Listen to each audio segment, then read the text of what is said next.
আসসালামু আলাইকুম। আজকের ভিডিওতে আমরা যে প্যাসেজটা সলভ করব, এটা এসেছিল 14ই ফেব্রুয়ারি আইএলটিএস কম্পিউটার বেসড একটা এক্সামে। প্যাসেজটার নাম হচ্ছে Clarence Birdseye and the development of frozen food. আপনারা যদি কেউ প্যাসেজটা পেতে চান তাহলে এটা পাবেন আমার ওয়েবসাইটে। আপনারা হচ্ছে মুক্তাদির আইএলটিএস থেকে সার্চ করেন, এই ওয়েবসাইটে হচ্ছে যান, ওয়েবসাইটের ব্লগ সেকশনে যান। আমি আগের দুইটা ভিডিওতে যেই দুইটা প্যাসেজ ইউজ করেছিলাম ওই দুইটার লিঙ্ক এখানে দেওয়া আছে, এবং আজকের ভিডিওতে যে ক্লারেন্স বার্ডজাই এখানে চাইলে আপনি হচ্ছে পিডিএফটা পেয়ে যাবেন। আপনি এখান থেকে ডাউনলোড করতে পারেন, প্র্যাকটিস করতে পারেন। আর তার ঠিক পাশেই হচ্ছে স্পেলিং প্র্যাকটিসের একটা ওয়েবসাইট দেওয়া আছে, আপনারা এখানে যে আপনাদের স্পেলিংটাও প্র্যাকটিস করতে পারেন। এখানে অডিওস দেওয়া আছে, অডিও শুনবেন, আপনি টাইপ করবেন এবং দেখবেন যে হচ্ছে অ্যাকচুয়ালি আপনার স্পেলিংটা ঠিকঠাক হচ্ছে কিনা। ওকে, সো চলেন আমরা হচ্ছে শুরু করি। আমাদের হচ্ছে প্রথমে কিছু গ্যাপ ফিলিংস ছিল 1 থেকে 7 পর্যন্ত, সো ওইগুলো আগে করা যায়। তো প্রথম যেই প্রশ্নটা আছে এখানে বলতেছে, Birdseye grew up hunting and selling animals. শোনেন, আমি ভিডিওটা একটু মানে আমি সব ভিডিওতে কী করি, একটু হচ্ছে ডিটেলসে বর্ণনা করি। সো কারো যদি মনোযোগ থাকে, কেউ যদি অ্যাকচুয়ালি রিডিংটাকে খুব ভালো করে বুঝতে চান, ভিডিওটা মনোযোগ দিয়ে দেখেন। আর কারো যদি অ্যাটেনশন স্প্যান খুবই কম থাকে তাহলে আপনারা চাইলে স্কিপ করতে পারেন, আপনার কাছে ভিডিওটা ভালো লাগবে না। Birdseye grew up hunting and selling animals, he left ডেশ ফর ফাইন্যান্সিয়াল রিজনস। সো সে বড় হয়েছে অ্যানিমেল হান্টিং এবং সেলিং করে। আর এরপর সে হচ্ছে ফাইন্যান্সিয়াল রিজনে কোনো একটা কিছু ছেড়ে দিছে। এখন আপনার প্যাসেজ থেকে কী বের করতে হবে যে সে কি ছেড়ে দিয়েছে, রাইট? আচ্ছা, আসেন এখন প্যাসেজে আমরা মুভ করি। আমেরিকান, সে কে ছিল? আমেরিকান একজন ন্যাচারালিস্ট ছিল। তারপর হচ্ছে love food, entrepreneuristic, age of 10, hunting and selling. আচ্ছা, এখানে আপনি পাইছেন অ্যানিমাল হান্টিং অ্যান্ড সেলিংয়ের কথা। Teaching himself taxidermy. ট্যাক্সিডার্মি কি? ট্যাক্সিডার্মি হচ্ছে আপনার চামড়া শিল্প বা চামড়া দিয়ে বিভিন্ন জিনিসপত্র তৈরি করাকে মিন করে। হি studied science in college but had to drop out because tuition fee was expensive. So tuition fee was expensive, বা এখানে যে বলতেছিল যে হচ্ছে ফাইন্যান্সিয়াল রিজন, এটাকে ডেফিনেটলি মিন করতেছে। সো ফাইন্যান্সিয়াল রিজনে সে কি ছেড়ে দিছে, এখানে আপনি পাইছেন সে কলেজ থেকে বা সে কলেজে পড়তো, কিন্তু এরপর সে এটাকে ড্রপ আউট করছে। সো আপনার আনসারটা এখানে কি হবে? কলেজ। সে কলেজটা লিভ করছে বা কলেজটা লেফট করছে। ওকে, তারপর 2 নম্বর প্রশ্নে বলতেছে, his work in Montana was a factor in finding the cause of a widespread disease.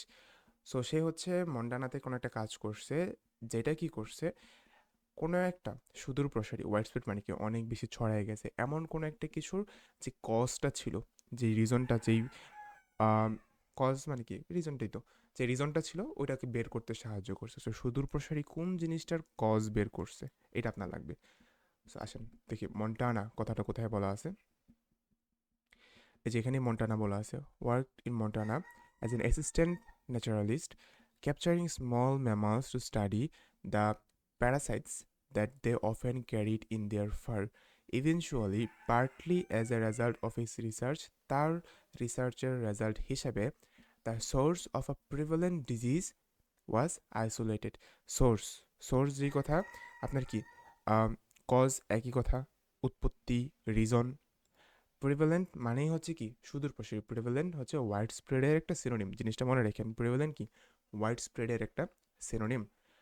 So আপনার এখানে আনসারটা কী হবে তাহলে? আনসারটা হবে ডিজিজ।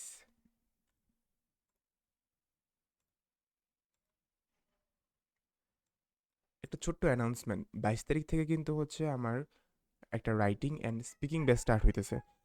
এই ব্যাচ আগামী অনেক দিন হচ্ছে আপনারা আর পাবেন না, প্রায় ঈদের আরও 20 দিন পরে হয়তো বা আবার পাবেন। সো কেউ যদি হচ্ছে অনেক দিন পরেও এক্সাম দেন, বাট চাচ্ছেন যে হচ্ছে একটা কোর্স করে রাখতে রাইটিং আর স্পিকিংয়ের উপরে, আপনারা চাইলে হচ্ছে ক্র্যাশ কোর্সটা বা আমার এই কোর্সটা হচ্ছে চেক আউট করতে পারেন। কমেন্টে হচ্ছে বিস্তারিত বলা আছে। কোর্সটার ফি হচ্ছে জাস্ট 2,000 টাকা, যেন সবাই হচ্ছে এটাকে অ্যাক্সেস করতে পারে। আপনাকে যদি 2,000 টাকা দিয়ে কেউ 10,000 টাকার জিনিস অফার করে, হয় হচ্ছে এখানে কোনো চিটারি বাটপারি আছে, অথবা আপনি অনেক ভালো একটা কিছু মিস করতেছেন। সো কমেন্টটা একটু চেক করেন, দেখেন আমি কী কী অফার করতেছি, অ্যান্ড নাম্বারও দেওয়া আছে, চাইলে হচ্ছে আমার সাথে কন্ট্যাক্ট করে আরও বিস্তারিত হচ্ছে আলোচনা করতে পারেন। আচ্ছা, আমরা যদি হচ্ছে পরের প্রশ্নটাতে মুভ অন করি। He moved to Labrador where he brought furs for a New York company. He enjoyed the days of living in such a harsh environment. So এই যে সে হচ্ছে একটা হার্শ এনভায়রনমেন্টে বসবাস করতো, ওইখানে বসবাস করার কোনো একটা কিছু, সেখানে বসবাস করার এই হার্শ, এই প্রতিকূল পরিবেশে বসবাস করার কোনো একটা কিছু সে খুবই এনজয় করেছিল। সো দেখি আমরা আগে ল্যাব্রাডোরে যাই, তারপর দেখি সে ওইখানের কোন জিনিসটা খুব এনজয় করেছিল। এখানে তো ডিজিজ হয়েছিল আনসার। আচ্ছা, তারপর এই যে টান্ড্রা of ল্যাব্রাডোর, Northern Canada. Several years of fur trader, he spent much of time among the local trappers who worked year round in the icy wilderness, and he rode long journeys with a nine-dog shield to purchase goods that were exported to company in New York. It appeared that Birdseye realized the challenge that came with the cold climate and rugged landscape of Labrador. দেখেন, এখানে কি cold climate এবং হচ্ছে rugged landscape বলতেছে, যেটা দ্বারা কি এই হার্শ এনভায়রনমেন্টটাকে মিন করে। ঠিক আছে, কোল্ড ক্লাইমেট এবং রাগড ল্যান্ডস্কেপ দ্বারা কি হার্শ এনভায়রনমেন্টকে মিন করে, এবং এটা এর সাথে কি আসছিল দেখেন এখানে, challenge that came with challenge. So আপনার এখানে চ্যালেঞ্জটাকে আনসার করতে হবে। Enjoyed the challenge, Birdseye relish the challenge that came with the harsh environment. So he enjoyed the challenge of living in সার্চ আ হার্শ এনভায়রনমেন্ট। এরপর 4 number কি বলতেছে, while fishing with the Inuit. Inuit হচ্ছে একটা জাতি, ইনাট কি একটা জাতি যারা হচ্ছে এই বরফের দেশে মাছ টাছ ধরে, এদেরকে হচ্ছে ইনাট বলা হয়। He made a dish that could improve frozen food.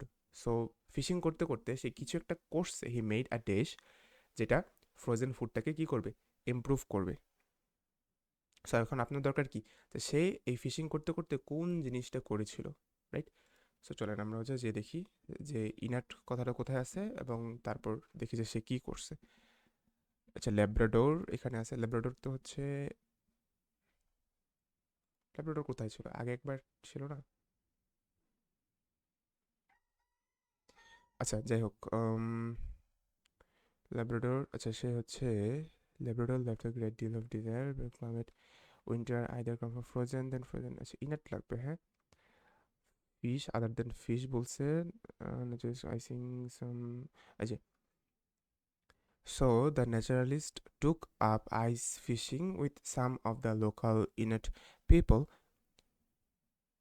craving holes in carving holes in frozen lakes and casting a line for trout. Trout হচ্ছে একটা মাছের নাম, যেটা কানাডা বা আমেরিকার ওই সাইডে অ্যালাস্কার দিকে হচ্ছে অনেক বেশি ফেমাস। উইথ এয়ার টেম্পারেচার্স, এখন সে কী করতেছিল বা কী করছিল যেটা হচ্ছে আপনার ফ্রোজেন ফুডটাকে ইমপ্রুভ করছে এই ফিশিং করার সময়টাতে। Frozen trout, Barze found it tasted far better than the usual food he was used to eating. Unwittingly, the young adventurer had made a powerful discovery. দেখেন, made a powerful discovery, এখানেও কি made a কি, আর যদি no more দেন 2 ওয়ার্ডস হতো তাহলে আপনি এখানে powerful Discovery দুইটাই লিখতে পারতেন, বাট আপনার এখানে শুধুমাত্র ডিসকভারিটা লিখতে হবে। এখন আপনি যদি আপনার মনে যদি এটা সংশয় জায়গা যে ডিসকভারিটাই কেন হবে, তাহলে দেখেন, he would came to realise that dramatic difference in taste was all due to the speed of freezing process or what we call flash freezing, and that by recreating the science he could make high quality frozen food. দেখেন, frozen ফুডের quality improve হবে, এটা বলতেছিল। So কিসের কারণে এটা possible হয়েছে, সে যে একটা ডিসকভারি করছিল যখন সে মাছ ধরতেছিল, ওই ডিসকভারির কারণে। সো আপনার 4-এর আনসার হবে হচ্ছে he made a discovery that could improve frozen food. তারপর আসেন 5 number, in the early 20th century the quality of frozen food was so poor that even some dish couldn't serve it. So এতটাই খারাপ ছিল early 20th সেঞ্চুরিতে যে কোনো কোনো কোনো কোনো কিছু একটা এটাকে পরিবেশন করতে পারতো না, এটাকে সার্ভই করতে পারতো না, এত বাজে অবস্থা ছিল। সো কারা সার্ভ করতে পারতো না, ওইটা আপনার দরকার। 20th সেঞ্চুরি এখানে বলা আছে, frozen food business was considered to be the very bottom of the barrel. Frozen food was terrible. In fact, it was even banned in New York State prisons for being beneath the culinary standard of convicts. So, কারা serve করতে পারতো না, কারা পরিবেশন করতে পারতো না? সাম prisons, কিছু প্রিজনের মধ্যে কি এটা ব্যান করে দেওয়া হয়েছিল, রাইট? সো আপনার এখানে আনসারটা কি হবে? প্রিজনস।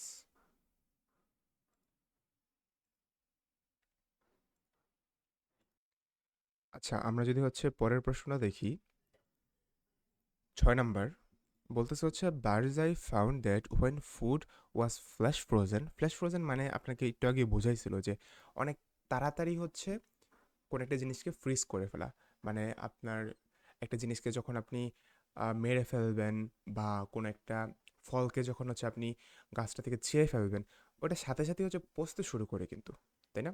যতক্ষণ আপনি রেখে দিবেন তত এটা পচতে থাকবে। সো আপনি যত তাড়াতাড়ি হচ্ছে এটাকে ফ্রিজ করতে পারবেন তত এটা ইনটেক থাকবে। এই কনসেপ্টটাই হচ্ছে ফ্লেশ ফ্ল্যাশ ফ্রিজিং আর কি। মাছের বা মাংসের ক্ষেত্রে যেহেতু ফ্ল্যাশ থাকে, মাংস থাকে, সেটাকে ফ্ল্যাশ ফ্রিজিং বলা হয়। আচ্ছা, Barzai found that when food was flash frozen, the dish of the cells were kept intact. So যখন ফ্ল্যাশ ফ্রোজেন করা হয় তখন সেল বা কোষের কোনো একটা কিছু কি থাকে, ইনটেক্ট থাকে। সো কোষের কোন জিনিসটা ইনটেক্ট থাকে ওইটাই কি আপনার 6 নাম্বারে দরকার পড়বে। সো কোষের কোন জিনিসটা ইনটেক্ট থাকে। আর লাইক আর কমেন্ট করে দেন যেন ভিডিওটি বেটার রিচ পায়। চ্যানেল অলমোস্ট ডেট, প্রায় 20,000 সাবস্ক্রাইবার, বাট হচ্ছে 1K 2K হচ্ছে ভিউ আসে না। সো একটু লাইক অ্যান্ড কমেন্ট করে দিন। Often just few degree below freezing, a snow allow the formula cell দরকার, তাই না?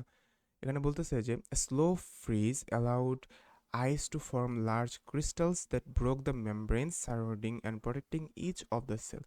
তো যখন হচ্ছে আস্তে আস্তে ফ্রিজ করা হয় তখন কি করে, ক্রিস্টাল ক্রিয়েট হয় যেটা আপনার হচ্ছে সেলের চারপাশের যেই হচ্ছে মেমব্রেনস আছে, মেমব্রেন মানে কি আবরণ, যে আবরণটা আছে এটাকে ভেঙে ফেলে। When the food was defrosted, ice crystals melted and the ice juice leaked out. But flash freezing avoided this problem. The flash freezing avoided this problem. কোন প্রবলেমটা অ্যাভয়েড করতেছে? এই যে হচ্ছে মেমব্রেনটা ভেঙে যাচ্ছে আস্তে আস্তে ফ্রিজ করার কারণে, এই প্রবলেমটাই কি ফ্ল্যাশ ফ্রিজিংটা অ্যাভয়েড করতে পারতেছে। তো যদিও হচ্ছে এই লাইনে সরাসরি আনসারটা নাই, বাট এই যে দিস দ্বারা হচ্ছে আপনাকে উপরের দিকে রেফার করতেছে। সো আপনার এখানে আনসারটা কী হবে? মেমব্রেইনস। আনসার কি? মেমব্রেইনস। কেউ যদি হচ্ছে কোনো প্রশ্ন নিয়ে কনফিউশন ফেস করেন ডেফিনেটলি হচ্ছে কমেন্ট করে জানাতে পারেন, আমরা অবভিয়াসলি ডিসকাস করতে পারবো কমেন্টের মধ্যে। যদিও হচ্ছে আমার ইউটিউবের নোটিফিকেশন অফ করেছি, কারণ মাঝে মধ্যে কিছু নেগেটিভ নোটিফিকেশন আছে যেটা আমাকে অনেক বেশি ডিমোটিভেটেড করে ফেলে। Barzai also created a new kind of dish and glue for packaging. So package করার জন্যে সে হচ্ছে নতুন কোন একটা ধরনের গ্লু প্লাস আরেকটা কিছু আবিষ্কার করছে। Birdseye also created a new kind of dash and glue for packaging. So glue এর পাশাপাশি সে আর কোন জিনিসটা আবিষ্কার করছে ওইটা আপনার দরকার। সো দেখি গ্লু কথাটা কোথায় আছে। আচ্ছা, এখানে নাই।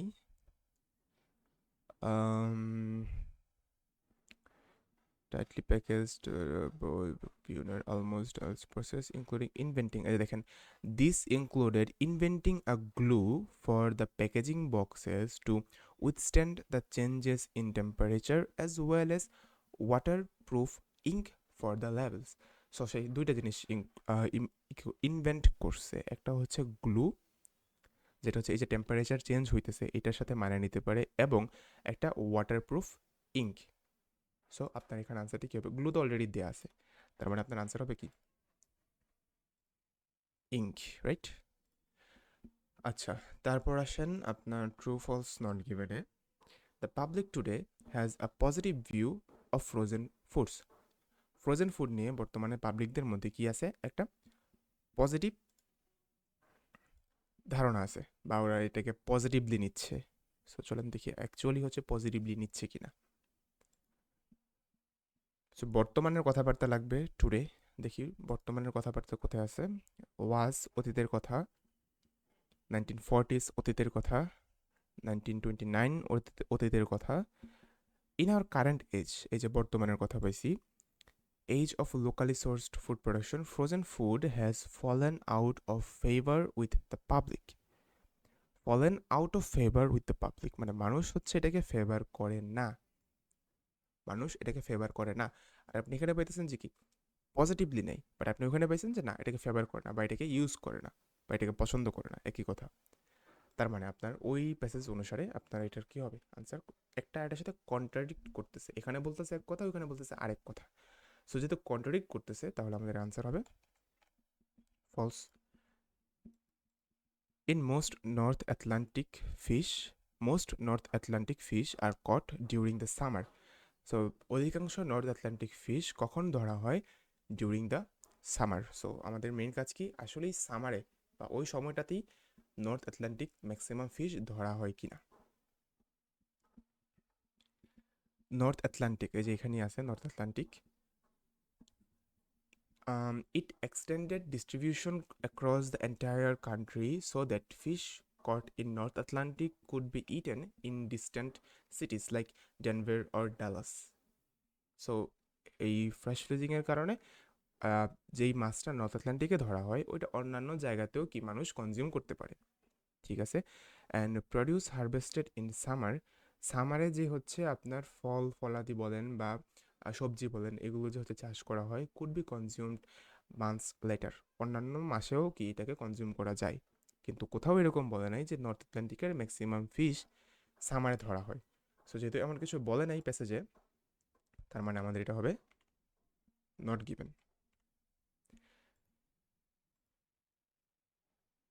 Nutritionists and university scientists disagree about whether frozen food is beneficial. So frozen food beneficial কিনা এইটা নিয়ে নিউট্রিশন মানে পুষ্টিবিদ এবং ইউনিভার্সিটি সায়েন্টিস্টদের মধ্যে একটা ডিসএগ্রিমেন্ট আছে। আমাদের মেইন কাজটা হচ্ছে যে ডিসএগ্রিমেন্ট আছে কিনা এইটাকে খুঁজে বের করা, নাকি এগ্রিমেন্ট আছে, নাকি এগ্রি কোনো কিছুই বলা নেই।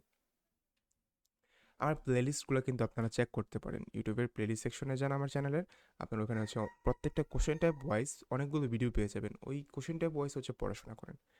প্যাসেজ সলভিং পরে আগে হচ্ছে আপনি প্রত্যেকটা কোশ্চেন টাইপ কীভাবে দ্রুত সলভ করা যায়, কীভাবে অ্যাকুরেসি মেনটেন করা যায় এগুলো শিখেন, অটোমেটিক হচ্ছে দেখবেন আপনার প্যাসেজ ওয়াইজ আপনার টাইম কমে আসবে, অ্যাকুরেসি বেড়ে যাবে। In fact while nutritionists today would prefer to eat fresh food, they acknowledge the value of frozen food. So তারা হচ্ছে ফ্রোজেন ফুডের যে ভ্যালুটা আছে ওইটা ওরা স্বীকার করে। And scientists at the University of Chester in England came to the same conclusion যে ওরাও কি সেম কনক্লুশন আসছে after performing test on the nutritional value of frozen food. They found in many cases frozen foods and vegetables are more nutritious than healthier than regular unfrozen variety. আচ্ছা, so দেখেন এখানেও কি বলতেছে যে তারা দুজনেই পাইছে যে যে ফ্রোজেন ফুডগুলো আছে ওইগুলো নর্মাল ফুড থেকে বেশি নিউট্রিশন থাকে। সো ওরা তো এখানে ডিসএগ্রি করতেছিল, প্যাসেজে প্রশ্ন বলতেছিল ডিসএগ্রি করতেছে, এবার আপনি পাইছেন কি ওরা দুইজনে কি সেম জিনিসটা ফাইন্ড আউট করছে। সো একটার সাথে কন্ট্রাডিক্ট করতেছে, তার মানে ফলস। আবার মনে করে দিই রাইটিং অ্যান্ড স্পিকিং ব্যাচের কথা জাস্ট মিস করেন না, 2000 টাকায় এর থেকে বেটার জিনিস আপনাকে কেউ অফার করতে পারবে না, এইটুকু হচ্ছে আমি গ্যারান্টি দিতে পারি। Produce can lose nutrients soon after being picked. Soon after being picked মানে কি, কোনো একটা কিছু ছিঁড়ে ফেলার সাথে সাথে আপনি গাছ থেকে আপনার ধরেন ছাদের মধ্যে লাউ গাছ আছে, লাউ গাছের ডগা থেকে লাউটা আপনি ছিঁড়ে ফেলছেন, এটাকে বলা হয় কি being picked. So produce means এখানে লাইক প্রডিউস মানে বেসিক্যালি উৎপাদনকে মিন করে, বাট এখানে উৎপাদিত পণ্যকে বলতেছে, ফ্রুট ভেজিটেবল এগুলোকে মিন করতেছে। Produce can lose nutrients soon after being picked. দেখি অ্যাকচুয়ালি হচ্ছে ওরা নিউট্রিয়েন্টস হারায় কিনা, হারানোর কথা ওই যে যেটা বলছিলাম যে পচতে থাকে। দিস ইজ বিকজ মিনিট, দেখেন এখানে বলছে দিস ইজ বিকজ এটা তারা কি মিন করতেছে, এই যে বলতেছিল যে রেগুলার আনফ্রোজেন ফুড থেকে বেটার নিউট্রিশন থাকে ফ্রোজেন ফুডে, এইটা কেন হচ্ছে, this is because the minute a food or vegetable is harvested, তুলে ফেলা হয়, ইট বিগিনস টু ডিকে, এটা পচতে শুরু করে, মানে কি নিউট্রিশন হারাইতে থাকে। সো আর এখানেও তাই বলতেছিল যে lose nutrients soon after being picked, তার মানে এটার আনসার কি হবে, true. Most produce that is going to be frozen is picked when it's properly ripe. So যেই ফলগুলো, যেই উৎপাদিত জিনিসগুলো ফ্রিজ করা হবে ওইগুলো তখনই হচ্ছে পিক করা হয়, তখনই গাছ থেকে ছেঁড়া হয় যখন এটা পারফেক্টলি রাইট থাকে, একদম পরিপক্ক হয়ে যায়। সো পরিপক্ক অবস্থাতেই হচ্ছে এদেরকে হারভেস্ট করা হয় কিনা এটা আপনার দরকার। But as most frozen fruits and vegetables are flash frozen within hours of their harvest at their peak ripeness, দেখেন কি বলছে, অ্যাট কখন, at their peak ripeness, this locks in many of the important nutrients, অনেক important nutrients lock হয়ে যায়। এবং এটাকে কখন হারভেস্ট করা হয়, peak of their ripeness, that means perfectly ripe. এই কথাটার সাথে আপনার প্যাসেজ অ্যাগ্রি করতেছে। অ্যান্ড প্যাসেজগুলো কিন্তু ভালো করে করে যান, কারণ যে কোনো এক্সামে হচ্ছে এগুলো রিপিট হইতে পারে, কম্পিটিটিভ এক্সামে প্রচুর কোশ্চেন রিপিট হয়। Raspberries are among the best source of vitamin C. So raspberry vitamin C এর one of the best sources কিনা। ভাইটামিন সি এখানে বলা আছে, on one report the vitamin C content on raspberries frozen for a year was compared to that of unfrozen raspberries stored in a refrigerator for 3 days. So compare করা হয়েছে দুই ধরনের raspberry, যেটা 1 বছর ধরে হচ্ছে ফ্রিজ করে রাখা হয়েছিল আর যেটা স্টোর করে রাখা হয়েছিল একটা রেফ্রিজারেটরের মধ্যে 3 দিনের। The levels of vitamin C were nearly the same. Vitamin C কোনোভাবেই একরকম ছিল না, মানে বেসিক্যালি হচ্ছে যেটা ফ্রিজ করে রাখা হয়েছিল, ফ্রোজেন ছিল, ওটাতে বেশি ছিল। কিন্তু এখানে না কোথাও এরকম বলে না যে ভাইটামিন সি এর রাসবেরি, মানে রাসবেরিটা ভাইটামিন সি এর one of the best source, এটা বলে না, জাস্ট ওখানে ভাইটামিন সি আছে এবং ওইটা দিয়ে দুইটার মধ্যে কম্প্যারিজনটা করছে। তার মানে আপনার এটা আনসারটা কী হবে, not given, right? So I think সবগুলোই কারেক্ট হয়েছে। অ্যান্ড কমেন্ট করেন প্লিজ কিছু একটা, অ্যান্ড লাইকটাও দিয়ে যান, ঠিক আছে? অ্যান্ড হচ্ছে এটার পিডিএফটা হচ্ছে আপনারা আমার ওয়েবসাইটে তো পেয়ে যাবেন, ওখানে যে হচ্ছে আপনারা ডাউনলোড করে প্র্যাকটিস করতে পারেন, ঠিক আছে? ব্লগে যে এই যে পিডিএফটা এখানে দেওয়া আছে। So thank you so much যারা লাস্ট পর্যন্ত ভিডিওটা দেখছেন। বেস্ট অফ লাক, প্র্যাকটিস করেন। আসসালামু আলাইকুম।